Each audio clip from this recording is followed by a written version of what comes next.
संदेश, सत्य को जाने, सत्य पर चलें।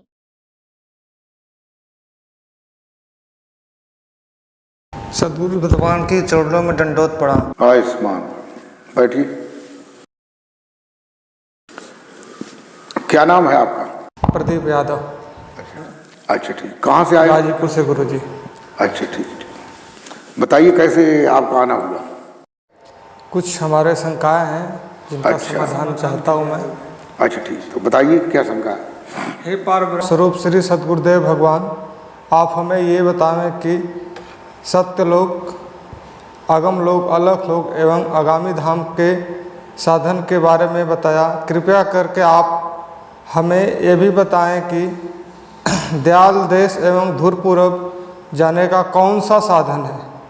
यानी हमने जो है सतलोक का, अगम लोक का, अलख लोक का, अनामी धाम का साधन बताया।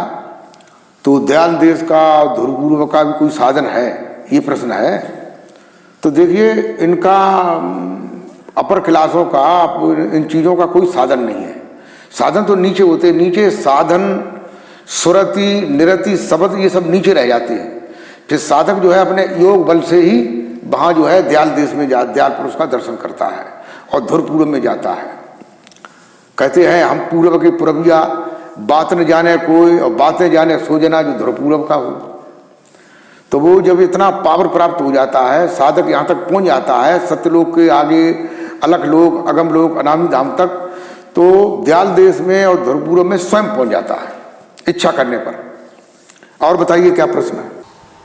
हे भक्त वत्सल श्री सद्गुरुदेव भगवान, आप हमें ये बताएं कि जो लोग संसार में अपने आप को भगवान विष्णु या भगवान शंकर के अवतार घोषित करते हैं एवं उनके चेले भी हवा बांध देते हैं अपने मान सम्मान के लिए, और वो होते नहीं हैं, फिर उनका क्या होता है? आपने ये बताया है कि संसार में बहुत सी मत पंथ धर्म फैले हुए हैं। उनमें से कोई अपने को शंकर जी का अवतार बताता है, कोई विष्णु का अवतार बताता है, कोई कबीर का अवतार बताता है, कोई सतपुरुष का अवतार बताता है, अपने को अलग अलग अवतार बताते हैं। और चेले भी उनकी हवा भर देते हैं, सारे संसार में मतलब फैलती है कि विष्णु भगवान साक्षात हैं, वे भोले बाबा हैं, वे सतपुरुष के अवतार हैं, कबीर साहब के अवतार हैं, लेकिन वो होते नहीं हैं। तो ये क्या है? ये लोगों के अंदर जो है अपनी पूजा कराने के लिए, अपना मान सम्मान के लिए ये ऐसी हवाएं फैला देते हैं। देखो 3 प्रकार की माया होती हैं, माया, महामाया और झीनी माया। तो माया उसे कहते हैं जो संसार दिखाई देता है, रुपया, पैसा, धन, जमीन, जायदाद। और महामाया उसे कहते हैं स्त्री के लिए पुरुष का रूप और पुरुष के लिए नारी का रूप, ये महामाया है। और झीनी माया क्या है?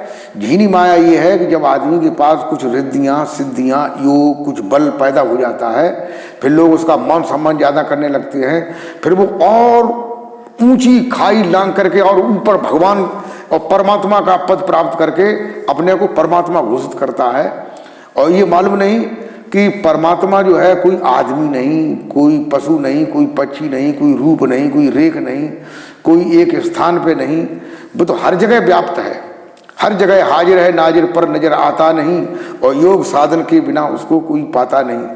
तो उन लोगों का क्या होता है? फिर उन लोगों को फिर 84 लाख योनियों में जाना पड़ता है।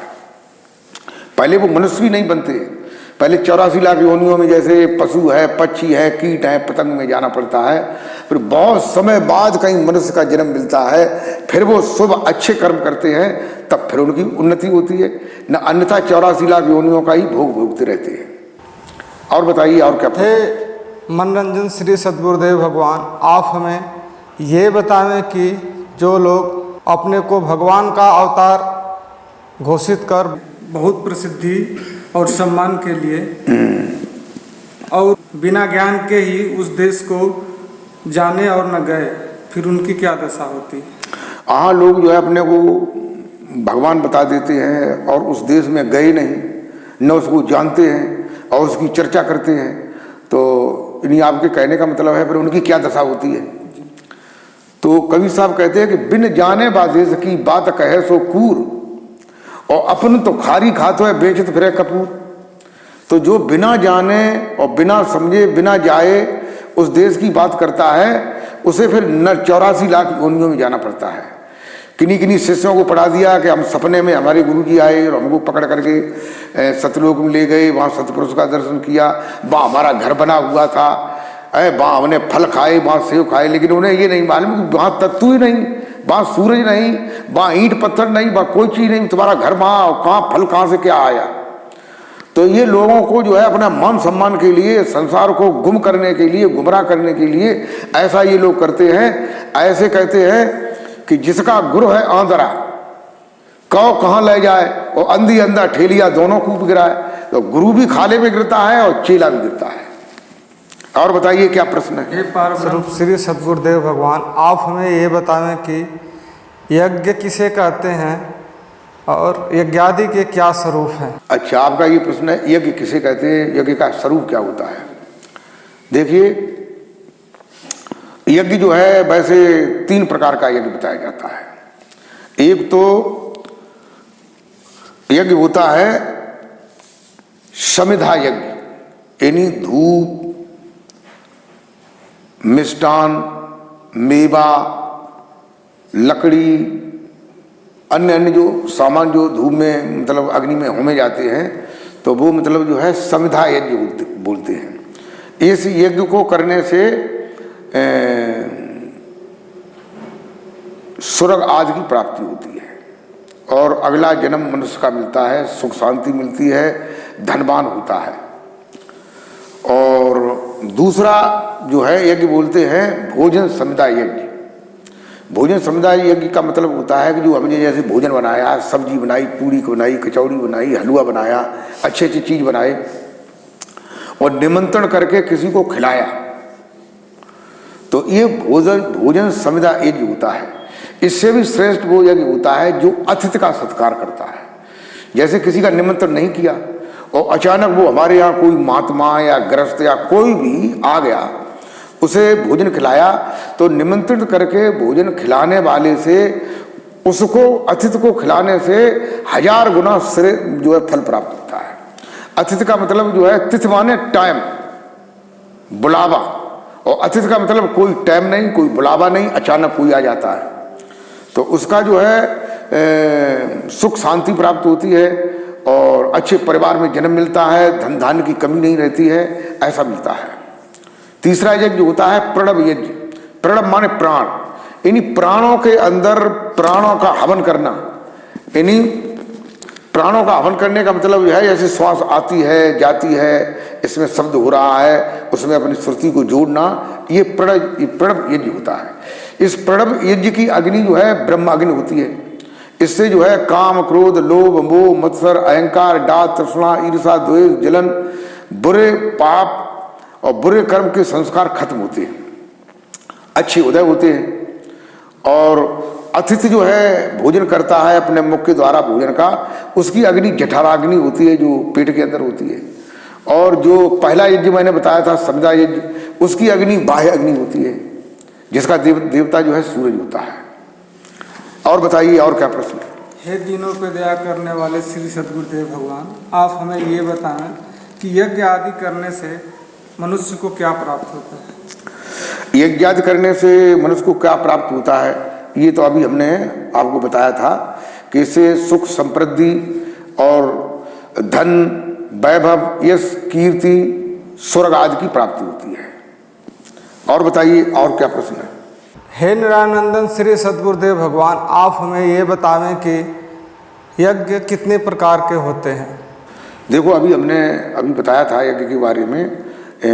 यज्ञ 3 प्रकार के होते हैं। एक समुदाय यज्ञ होता है, एक अतिथि सत्कार भोजन समुदाय यज्ञ होता है, और एक जो है प्रणव यज्ञ होता है।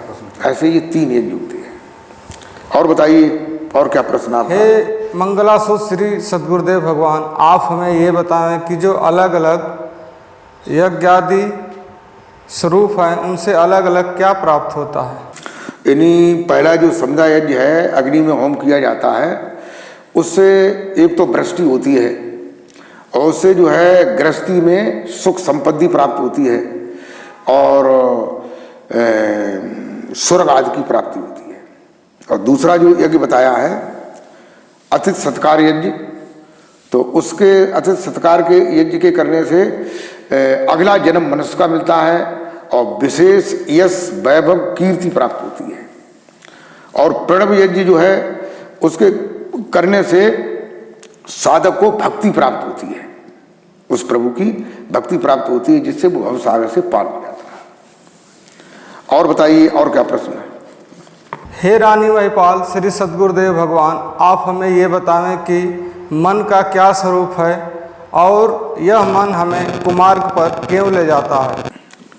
यानी मन का, आपका ये प्रश्न है, मन का क्या स्वरूप है, ये हमें कुकर्मों में क्यों ले जाता है? देखिए, ये मन जो है वो काल निरंजन का सूक्ष्म स्वरूप है।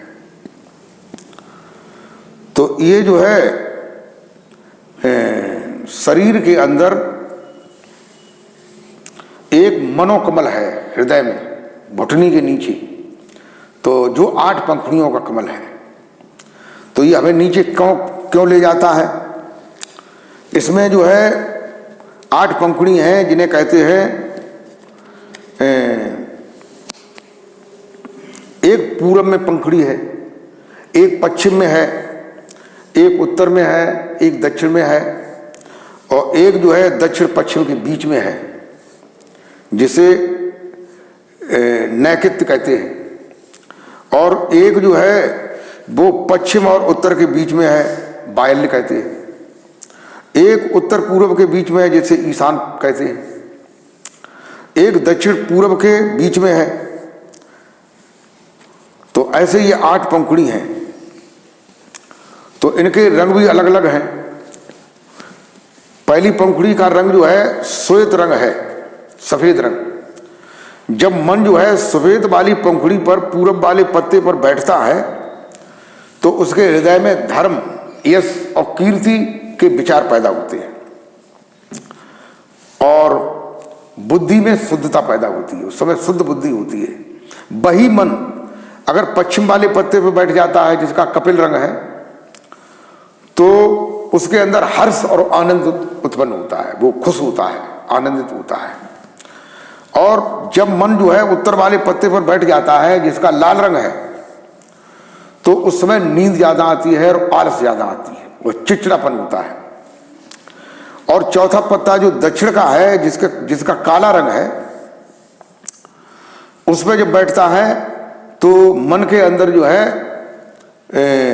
स्थिरता जो है कम हो जाती है, क्रोध पैदा होता है। और ये मन जो है, और अगले में जब 5वें पत्ते पर दक्षिण पश्चिम के बीच में नैकित्य में बैठता है, जिसका नीला रंग है, तो उस समय मोह और मेरे तेरे का भाव, ये मेरी पत्नी है, ये मेरा पुत्र है, ये मेरा घर है, ये मेरा मकान है, ये भाव पैदा होता है। यानी गृहस्थी की ओर उसका दिमाग बढ़ जाता है। और अगले पत्ते पर बैठता है, पश्चिम और उत्तर के पत्ते पर बैठता है, तो बायल्य जो है, जिसे कहते हैं दिशा कहते हैं, तो उस समय जो है श्याम रंग होता है। श्याम का मतलब काला रंग। तो चित्त में उस समय उच्चाटन होता है, चित्त में कोई चीज ठहरती नहीं है, दिमाग मतलब जो है उसका बिगड़ जाता है, चित्त बिगड़ जाता है। और अगले पत्ते पर बैठता है जो पूर्व और उत्तर के बीच में है, ईशान में है, उसका रंग गुलाबी रंग का है। तो गुलाबी रंग का पत्ता जब उस पर बैठता है तो मन स्थिर होता है और हृदय के अंदर दया, क्षमा, ज्ञान आदि उत्पन्न होते हैं। और कहते हैं जब वो 8वें पत्ते पर बैठता है, जो दक्षिण पूर्व के बीच में है, जिसका रंग पीला है, तो उस समय जो है कामातुर भाव पैदा होता है, हृदय में विषय और वासना पैदा होती है, स्त्रियों को देख करके, स्त्री को पुरुष देख करके होती है। तो ये मन की अलग अलग दशा जो है अलग अलग पंखुड़ी पे हो जाती है।